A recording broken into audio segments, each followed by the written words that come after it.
بسم اللہ الرحمن الرحیم۔ السلام علیکم۔ آج میں اپنا منہ اور اپنی زبان سنبھال کر بات کروں گا، کیونکہ میرے کو اس بار رکس لینے کا ہی نہیں ہے، بالکل رکس نہیں لینے کا ہے۔ میرے کو ان 2 کے لوگوں کے گالیاں کھانے کی بالکل آوشکتا نہیں ہے۔ سب سے پہلے میں ایک بات کہنا چاہتا ہوں، چادر کی عزت کرتا ہوں، چادر کی عزت کرتا ہوں اور پردے کو مانتا ہوں۔ ہر پردہ پردہ نہیں ہوتا، اتنا میں بھی جانتا ہوں۔ یہ جو پیپلز پارٹی پاکستان کی سب سے بڑی جمہوریت کی چیمپئن بننے کی کوشش کرتی ہے، جب بھی ان سے پوچھا جائے تو یہ کہتے ہیں کہ بس ہم ہیں تو جمہوریت ہے، ہم نے جمہوریت کی خاطر قربانیاں دی ہیں، ہم نے یہ کیا، ہم نے وہ کیا۔ لیکن جب ان کی اپنی کرپشن کو چھپانے کی باری آتی ہے تو یہ 2% کے گھٹیا لوگ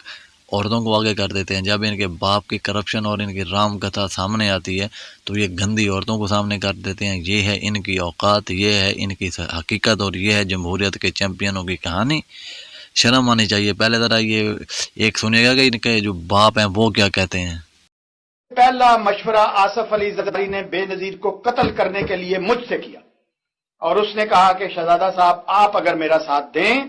اور آپ ایک نظریاتی کارکن ہیں، پارٹی کے کارکن آپ سے محبت کرتے ہیں، آپ پاکستان پیپلز پارٹی کلچرل ونگ کے سربراہ ہیں، آپ انفارمیشن کو بھی سمجھتے ہیں، اور آپ کا جو خاندان ہے وہ ایک عسکری خاندان ہے، آپ مجھے اسٹیبلشمنٹ میں بھی انٹروڈیوس کرائیں تو کیوں نہ بے نظیر کو رستے سے ہٹا دیا جائے۔ میں نے کہا what do you mean Zardari, Asif کیا تم نے بات کی ہے کہ میرا مطلب ہے کہ اب وہ ریٹائر ہو جانی چاہیے۔ میں کہا نو، یہ ریٹائرمنٹ تک محدود نہیں ہے آپ کا یہ لفظ، میں سمجھتا ہوں اور میں جانتا ہوں کہ آپ کیا کہنا چاہتے ہیں۔ اور اس کے بعد وہی ہوا، ٹھیک 1 سال کے بعد ایک مقتل سجایا گیا اور لیاقت باغ کے اس میدان میں ایک گاڑی کو ڈی روٹ کیا گیا، ایک موبائل پہ جو ہے انہیں مجبور کیا گیا کہ وہ سر باہر نکالیں، اور وہاں پہ اسی طرح سے جیسے مرتضی کے شوٹرز نے انہیں شوٹ کیا۔ اور بالکل یہ وقوع، میں ایک سینئر پولیس آفیسر بھی رہا ہوں، یہ تفتیش اب مجھے دے دیں، 4 گھنٹے کے بعد مجھ سے آصف علی زرداری کے گلے میں پھندا جو ہے وہ مجھ سے لے لیں آپ۔ یہ مجھ سے چونکہ پہلا مشورہ کیا گیا، میں کہتا ہوں کہ مجھے 109 میں چالان کریں،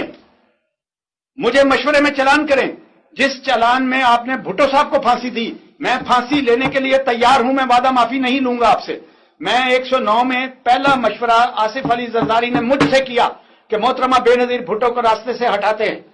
میرے پاس ثبوت موجود ہے، میں وہ ثبوت لیکن کٹہرے میں کھڑے ہو کے دوں گا، اور اس کے بعد عدالت اس کو تسلیم کرے یا نہ کرے، میں پھانسی لینے کے لیے تیار ہوں، لیکن میں چاہتا ہوں کہ آج قومی اسمبلی کے اجلاس میں شادیہ سمروں نے جو اوچھی، گندی اور اخلاق سے گری ہوئی، چھوڑو یار اخلاق کی باتیں کنہیں سکھا رہا ہوں، کہ جب مراد سعید ان کے باپ آصف زرداری اور فریال طالپور کی ادب کرپشن کی غضب کہانی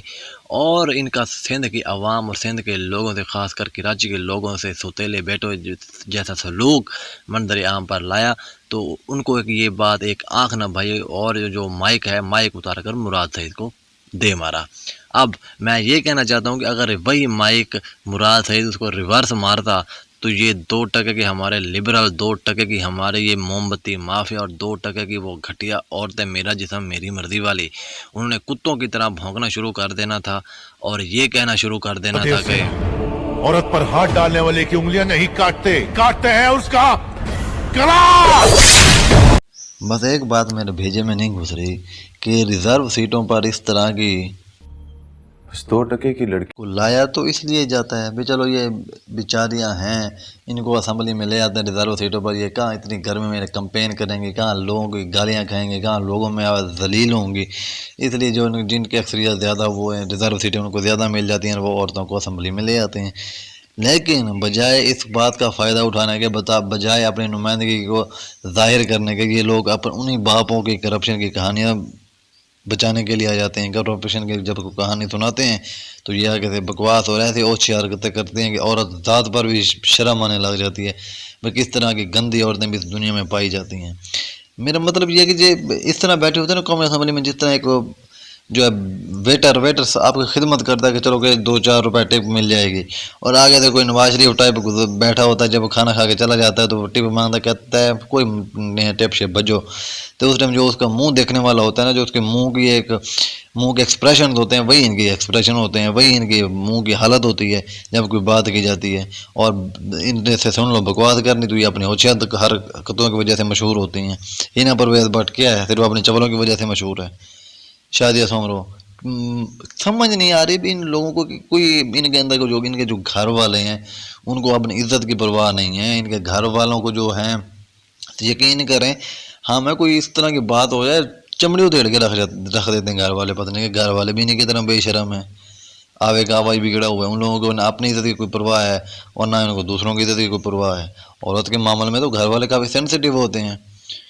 لیکن ان لوگوں کو پھر اللہ ہی بچائے۔ یہاں پر تو بس میں کوشش کر رہا ہوں اپنے الفاظ کو محدود سے محدود کرنے کی، اور اپنے الفاظ کو کافی سوچ بچار کے بولنے کی، تاکہ پھر کسی کو یہ موقع نہ ملے کہ اور ذات یہ وہ پھر بھی۔